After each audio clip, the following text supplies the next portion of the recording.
Welcome back to my channel sports with Toton.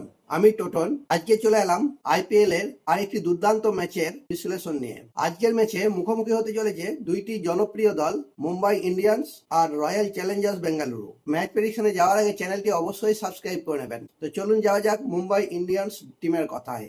Hardik পান্ডিয়ার নেতৃত্বাধীন Mumbai Indians টিমের top order ব্যাটসম্যানে রয়েছে Rohit Sharma, Ryan Rickelton. দুজনেই দুর্দান্ত ফর্মে রয়েছে।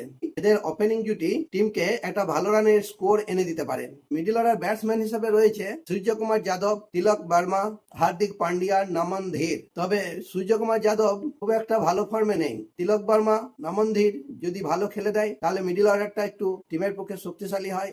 আর ডেথ ওভারে অর্থাৎ শেষের দিকে যদি হার্দিক পান্ডিয়া আর রেদারফোর্ড বিধ্বংসী ইনিংস খেলে দেয় তাহলে তো মুম্বাই ইন্ডিয়ান্স বিশাল বড় রানের স্কোর খাড়া করতে পারবেন। এবার ফাস্ট বোলিং এ যদি দেখা যায়, ফাস্ট বোলার হিসাবে দেখা যেতে পারে হার্দিক পান্ডিয়া, বুম বুম বুমরা, দীপক চাহার, শার্দুল ঠাকুর। আগের ম্যাচে শার্দুল ঠাকুর খুবই ভালো বল করেছে। বুমরার তো জুড়ি মেলা ভার। বুমরার ইয়র্কার বিশ্বের সেরা ইয়র্কার। বুমরার ইয়র্কার সামলানো ব্যাটসম্যানদের পক্ষে অত্যন্ত কঠিন হয়ে যেতে পারে। এরপর স্পিনার হিসাবে যদি দেখা যায় তাহলে মিচেল স্যাটনার, উইল জ্যাক্স, আল্লাহ গাজনফর রয়েছে। পুরোপুরি ব্যালেন্স টিম হিসাবে মুম্বাই ইন্ডিয়ান্স আরসিবি কে কতটা চ্যালেঞ্জ দিতে পারে সেটাই দেখার। এরপর আমরা চলে আসবো আরসিবি টিমের কথায়। এই টিমের টপ অর্ডারের টপ ব্যাটসম্যান বিরাট কোহলি রয়েছে। বিরাট কোহলির সঙ্গে ওপেন করতে নামবে ফিল সল্ট, যার মারকুটে ইনিংস সবাইকে চমকে দিতে পারে। মিডল অর্ডার ব্যাটসম্যান হিসেবে রয়েছে রজত পাতিদার, ক্যাপ্টেন স্বয়ং, দেবদূত পাটিকাল।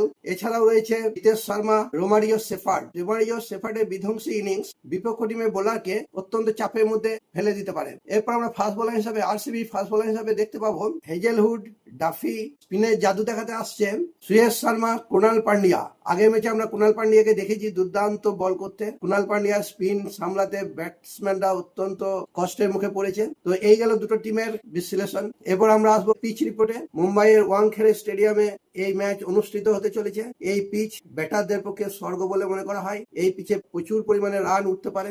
এর বাউন্ডারি ছোট হওয়ার জন্য 4-6 বেশি হতে পারে। তবে এই ম্যাচে যে দল টস জিতবে তার ব্যাটিং নেওয়া সব থেকে ভালো।